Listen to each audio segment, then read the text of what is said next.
If you are holding a modern English translation of the Bible, it is not a translation of previous languages all the way up, a translation of a translation of a translation.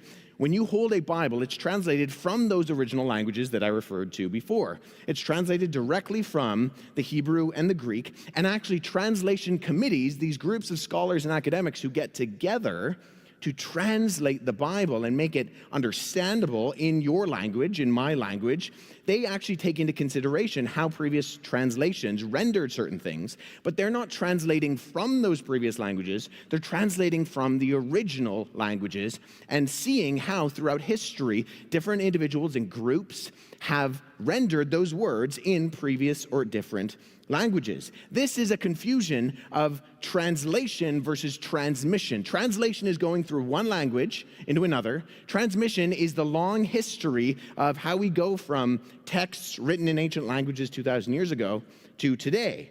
They're confusing that. They're confusing categories. Not only that, but what David Cross and others communicate with the telephone game is a single line of transmission. But if you look at the history of the Bible, what you find is that there were multiple authors writing at multiple times in multiple locations to multiple audiences who themselves were in multiple different locations.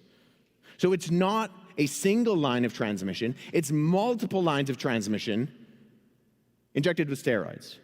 Why? Because not only do you have the original authors writing at different times to different places, to different people in different locations, but then you have scribes who are likewise copying in different locations, writing to different audiences at different times who are themselves in different locations.